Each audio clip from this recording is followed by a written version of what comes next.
gospa Dijana Bogovič. Pravkar ste prišli iz New Yorka in me zanima vaš pogled od daleč, od zgoraj. En izziv v Sloveniji je tudi ti varovalni pasovi v vodotokih.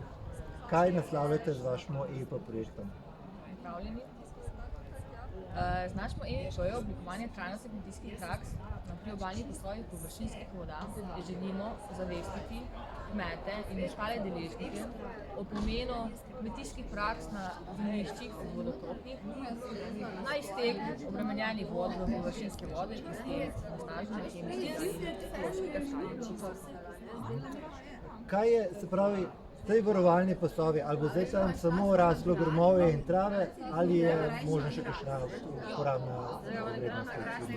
Dejansko eno leto nazaj, ko smo mi oblikovali temo na Geodetskem zavodu Celje, smo se zavedali problematike priobalnih zemljišč na kakovost površinskih voda.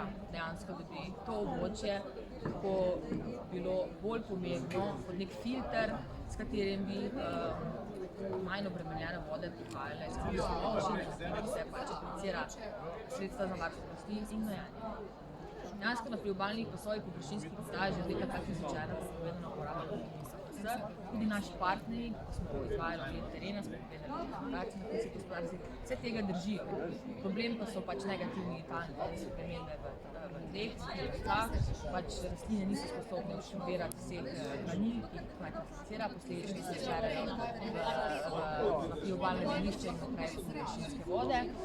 Dejansko se Slovenija strateškim načrtom zavezala, da bo vsa priobalna zemljišča zavarovala, da je to pač dejansko varovalni pas in to bo 15 metrov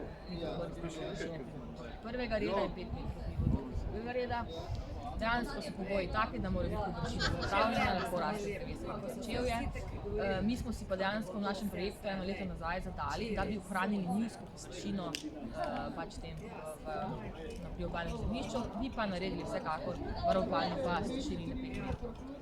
Hvala lepa. Želim veliko uspeha. Hvala lepa.